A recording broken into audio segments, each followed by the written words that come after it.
I am Professor Yossi Garfinkel from the Institute of Archaeology at the Hebrew University of Jerusalem. We're having here a cooperation with Macquarie University from Sydney, and this is already our second year of excavations here in this site. It's on the border between Philistia and Judah, at the edge between the Judean Shfela and the coastal plain, and we have here remains from the time of King David. We know that this site was occupied mainly in the 12th century BC, the 11th century BC, and then the early 10th century BC. In our excavation, we already uncovered important remains from the early 10th century, the time of King David. Then we're going down, we have remains from the second half of the 11th century BC, the time of the Philistine in this region. Under it, we have an earlier Philistine phase, and we are hoping this season, or maybe next season, to be able to go all the way down from topsoil to virgin soil and to have the whole occupational sequence. Hi, I'm Bronwyn, and I'm a Bachelor of Archaeology student from Macquarie Uni. We've just arrived in Israel at Khirbet el-Rai, and we are just getting ready to start the excavation. So far, we are just excavating the topsoil, basically getting rid of all the refuse in the topsoil locus so we can actually get to the good stuff. I'm keen to see what we find out in the next couple of days because we're slowly getting down there, but time will tell. We're here at Khirbet el-Rai, uncovering Hellenistic walls, maybe at the moment. I found some pottery so far, a jar maybe, and we're looking to put the rest of this jar together over the next few days, hopefully. Right now I'm just digging down to a new locus, detailing this wall, making sure there's no extra levels to it. I've been finding a lot of pottery too. I found the grinding stone here just earlier, so we're going to take that back, clean it up, and maybe do some testing on it. So we take a couple of samples from the different squares and the different loci to get the different types of soil, even in such a small area can change a lot. And then we run tests on it. So we got the chance to run 4 different tests just to see what the breakdown of the soil is, is it more acidic, alkalinic, and those kind of things. But it's just really cool having like a chemistry lab sort of thing on site and being able to do this in the field rather than waiting for it to go back to the lab.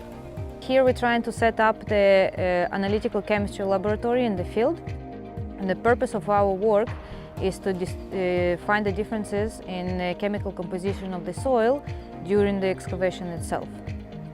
Another purpose of our laboratory is actually to teach students to take samples on the field, so they will be skilled to do it by themselves once they go out and do their own excavations. So here we are in the last day of the dig. After 3 wonderful weeks with the student of Macquarie University, we have wonderful results. In area A, behind me, we managed to understand the architecture. Now we have 2 buildings, a big courtyard and 5 rooms around it. And nearby another building with a courtyard and a few rooms around it. So it was a great season in order to understand the architecture here of the 11th century BC, the time of the Philistines. And today, just as the cherry on top of the cake, we discovered a huge bronze artifact, a spearhead, which is very impressive. Usually they are shorter, and this one is really big and large in a very good state of preservation, a museum quality piece. The second area that we are excavating is on top of the site, and in the last 3 weeks we uncovered very monumental walls, very massive. They're going from one edge of the dig to the other. This is part of a very large building that we need more seasons to find the rest of it. And all these wonderful results could not be achieved without the great student from Macquarie University that came here and helped us to excavate in the last 3 weeks. And of course the donors of the dig and all the administration of the university and everybody that was involved. I really want to thank you for your great help in helping this important project. It's been a really good experience. Never been on excavation or anything like this before, so it's a bit of a learning curve, but had a lot of fun. The weekend trips were really good. I think my favourite was going to Masada and seeing all the Roman remains and that sort of thing, and yeah.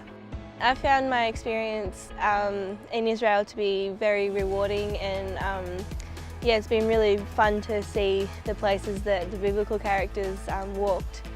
And yeah, the archaeology of it all has been very rewarding and challenging, but yeah, fun. I think this trip has been great to broaden my horizon because I study Roman and Greek history, so it's been really cool to study a bit of Israel's history and the Near East history. So I recommend it to all of you out there to, try something new, learn some archaeology hands-on. It's the best way to do it.